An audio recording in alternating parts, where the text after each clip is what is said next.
Hello guys, for today's video nga pala guys ay panibagong araw, panibagong vlog na naman tayo. Ayan nga guys, ako ay nagbubukas ng aking munting tindahan. Tapos ako ay lumabas nga guys at itataas ko na yung panarado. Pagkataas ko naman sa panarado guys, mamaya ako pumasok, ako ay nagwawalis-walis, nag-iimis-imis muna. Hindi naman masyado dyan makantis at wala naman taga-kalat. Habang nga yung mga bata ay tulog, ako naglalaba-laba na. Pinawashing ko na yung mga damit ko na habang nag-iikot pa yung washing.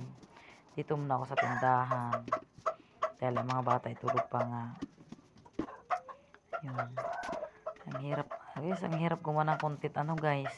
Hindi mo alam kung anong bagang i-content mo. Ay, nakakalugaw din pala ng utak guys pag nagko-content.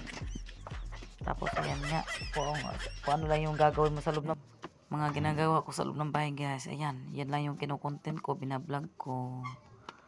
Sa mga katulad kong small content creator guys, laban lang tayo guys.